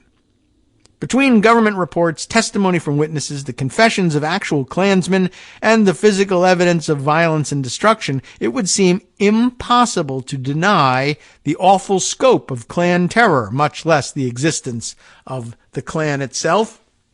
And yet, of course, he will go on to tell us that's exactly what happened. But I guess it's easier to imagine if you think about, do you think you would be able to teach in Florida these examples? Of course not. Not only because it would, quote, make white people feel bad about themselves, but do you think you could tell school kids, and it might be absolutely inappropriate in some cases to tell school kids about the sexual violence, but it existed, but because it's inappropriate to tell kids about it, they don't think it happened. Anyway, problem all in itself that multiplies on itself. And so you might think it would be impossible to deny it, much less to deny the existence of the Klan itself. And yet that is exactly what happened. Despite massive and productive public and private efforts to gather, circulate, and evaluate information about the Ku Klux Klan, Parson writes, the national debate over the Ku Klux failed to move beyond the simple question, at the time anyway, of whether the Ku Klux existed. If you think it's unusual that we would be here debating whether or not January 6th was an insurrection, I guess take a look at the fact that they sat there in the middle of the worst Ku Klux Klan violence in history and debated, well, does this really exist? We don't know. In fact, as the historian Stephen A. West, and that's whose article it was, I think, that we read the other day, and as he points out in the Washington Post in a 2022 piece that we read on the committee's report, for much of the last 150 years, Reconstruction's critics trivialized black witnesses' testimony in the Klan report and used it instead to discredit the period's democratic possibilities. It is difficult to look at this episode, which transpired a little more than 150 years ago, and not think of the House Select Committee on January 6th, which compiled a similarly painstaking record of fact on the effort to subvert the 2020 presidential election.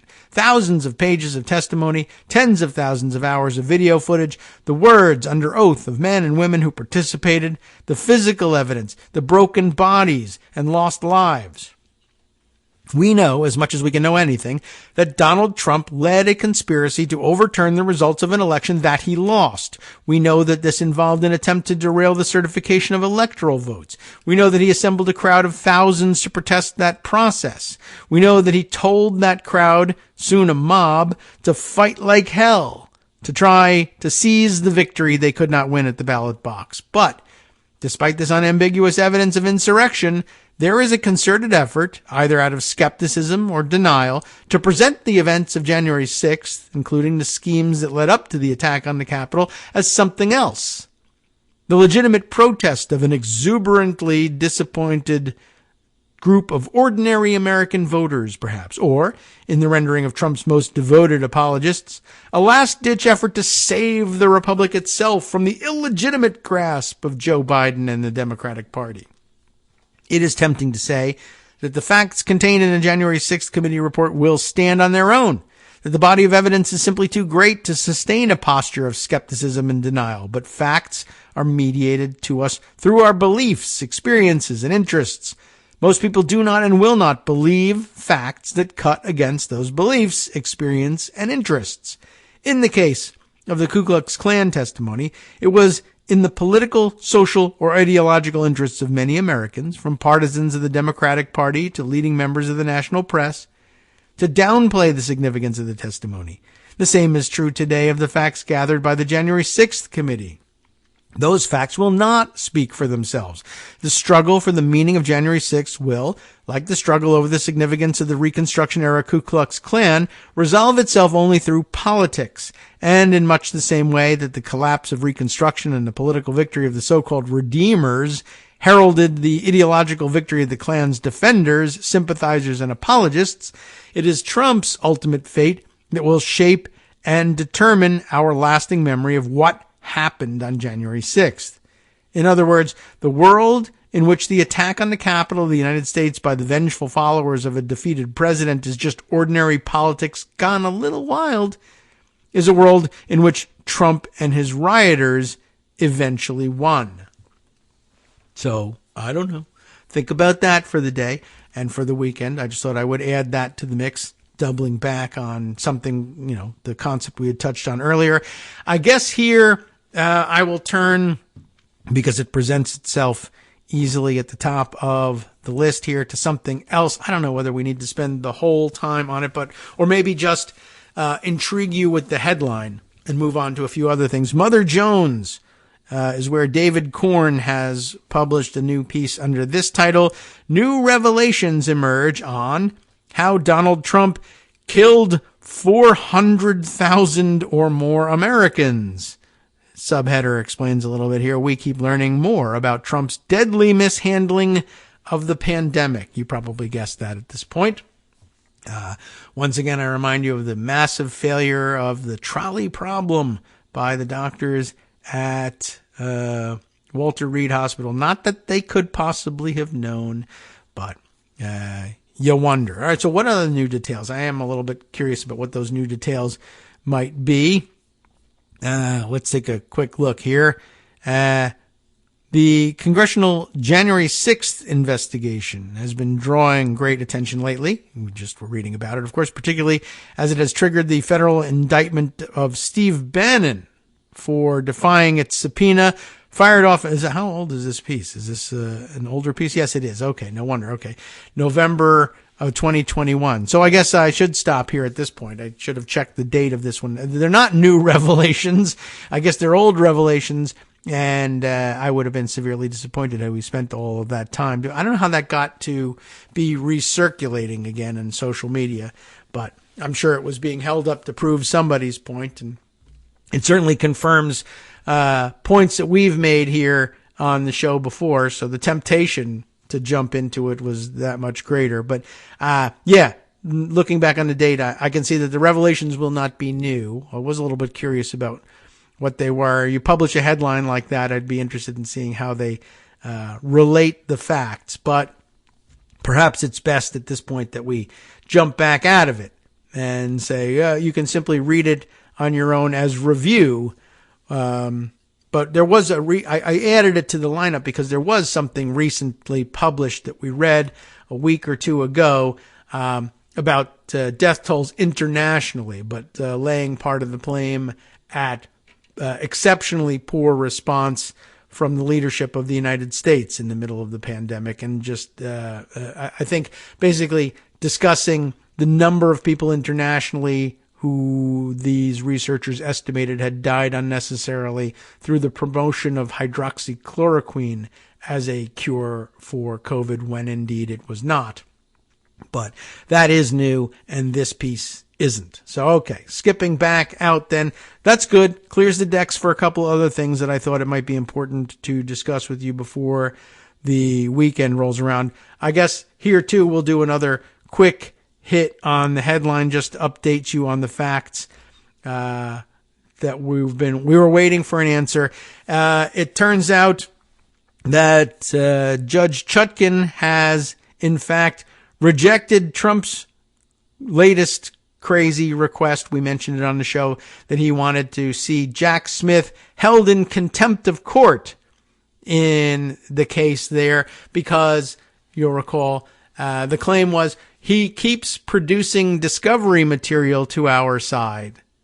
Now, that's not ordinarily a good thing, but of course, the case is temporarily on hold while they wait for decisions from the D.C. Circuit Court and possibly eventually the Supreme Court on the questions of the absolute presidential immunity, which nobody expects that he'll succeed on.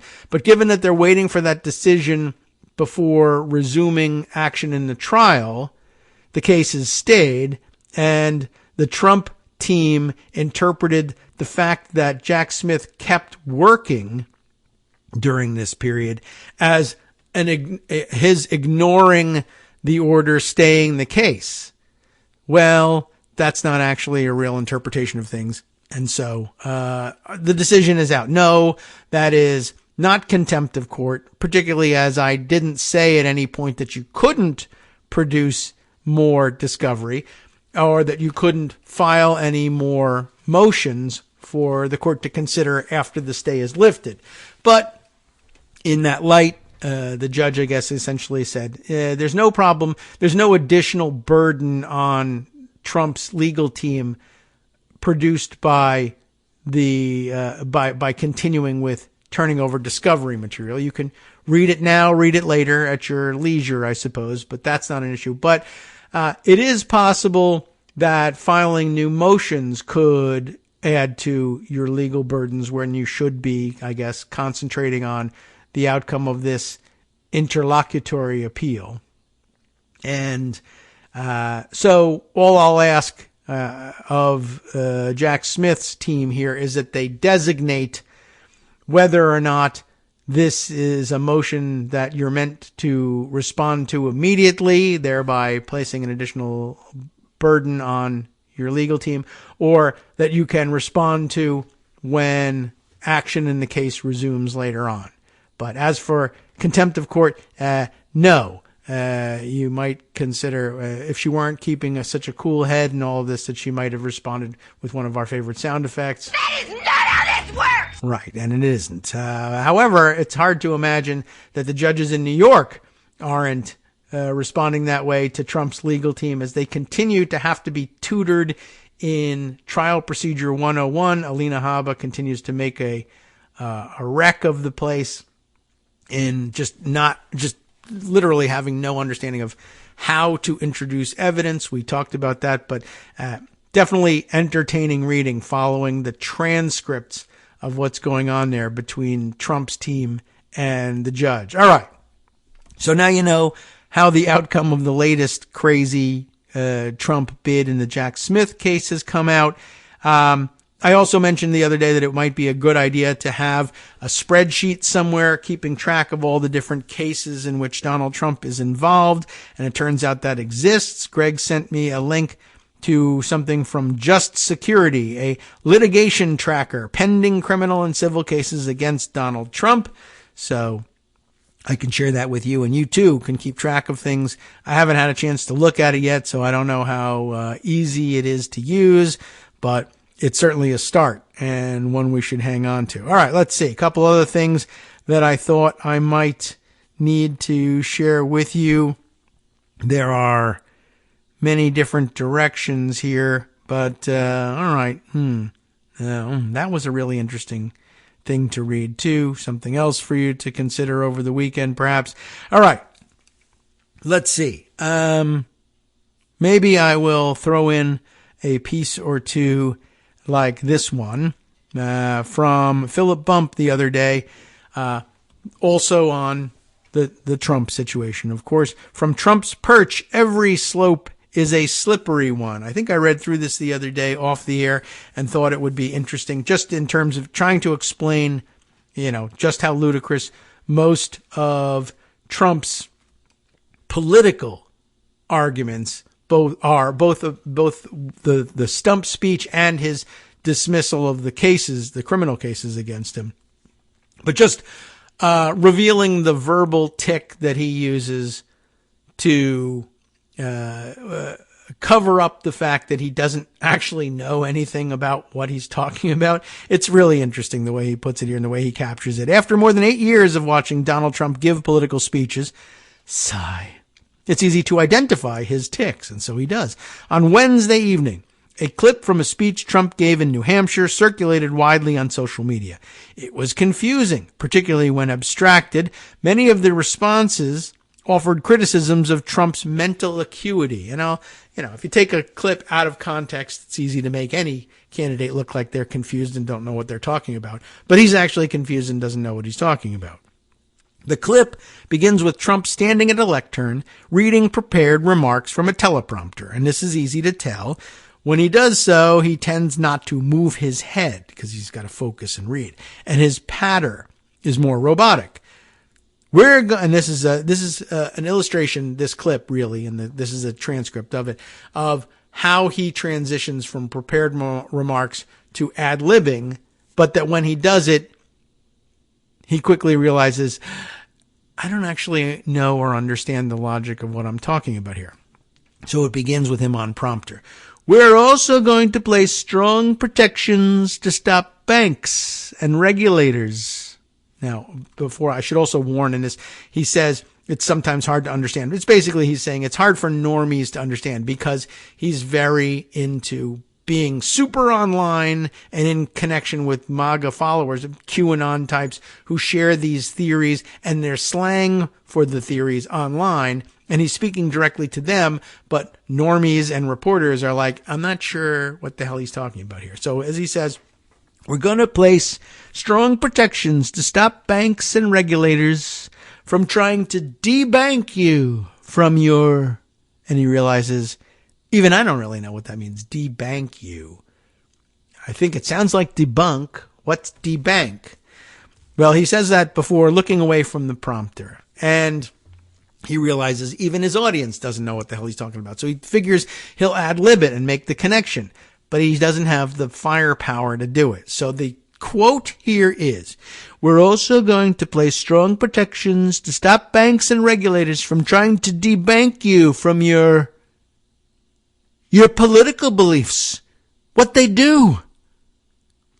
They want to debank you. And we're going to debank.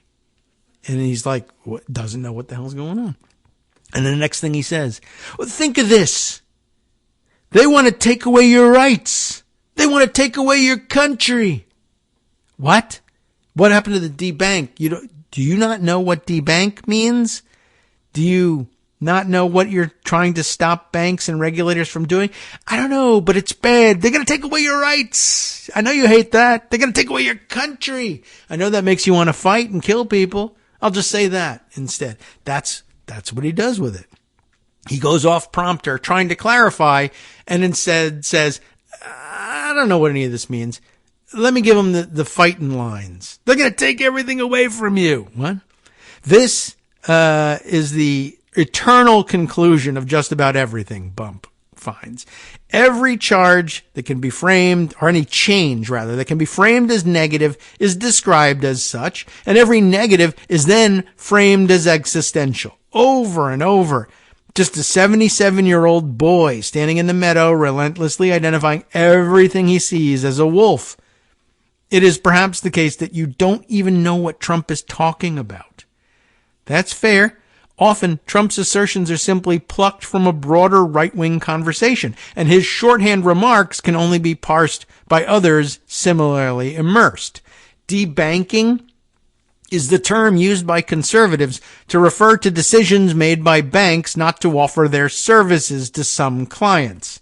Like, for instance, well, more traditionally, international terrorists. Remember how it's against the law to actually offer them banking services? Well, they've been debanked. But Do banks have the option to do that to other people? They're required by law with international terrorists. Can they decide who they want to do business with? Yeah, they can.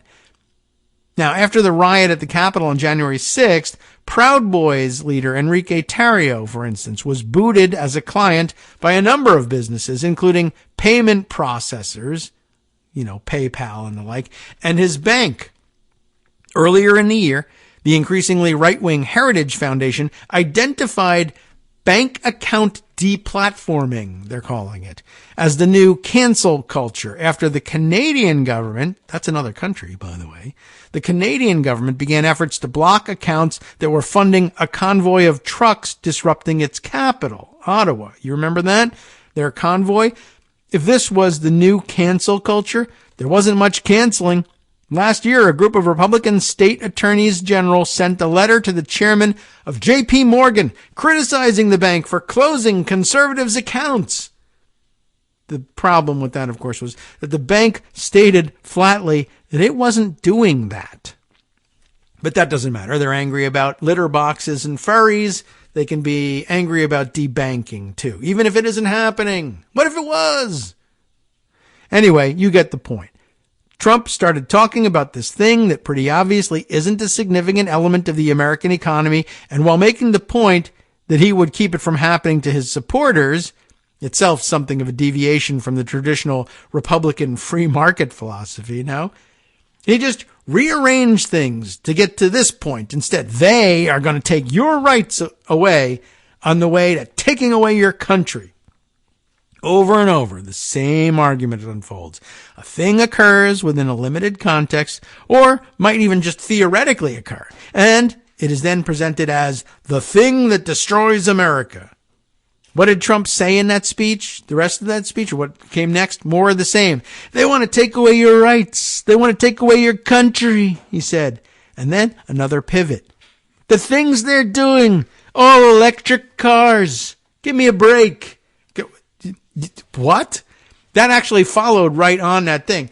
They're going to debank you, and we're going to think of this. They're taking away your rights. They're going to take away your country. What? They're going to all electric cars.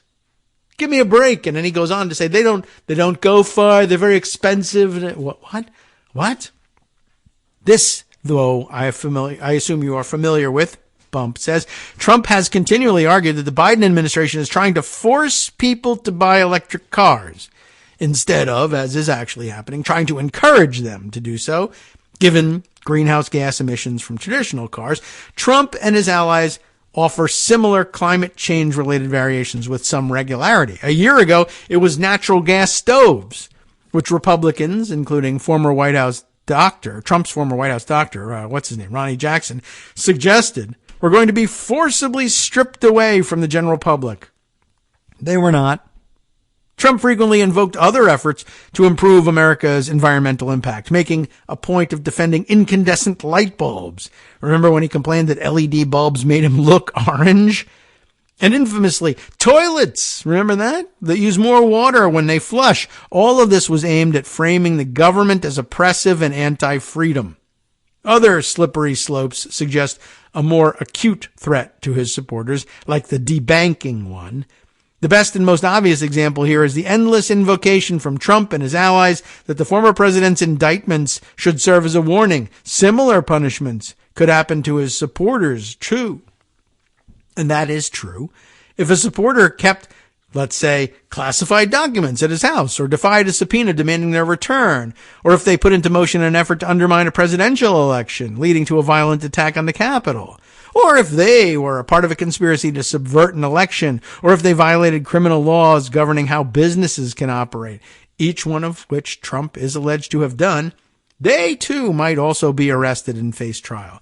That's not Trump's case, of course. His argument is that he's just being targeted for being Trump, or more specifically for opposing the powers that be. As far as I know, there has not been a widespread manifestation of this fear, though. No broad purge of conservatives on contrived charges. There was a sweeping law enforcement effort that resulted in the arrest of hundreds of Trump supporters, of course, the effort stemming from the Justice Department's investigation into the Capitol riot. This is also why Trump and allies such as murdery traitor Green, insists that those imprisoned for participating are being unfairly targeted, not because they actually were, but because it's more useful to pretend or think so. In the first days of President Biden's administration, Tucker Carlson, then on Fox News, took issue with Biden's declaration during his inaugural speech that the government would uproot white supremacist extremism. Who are these people? Carson hyperventilated. Does he mean you? 3 years later, it seems not.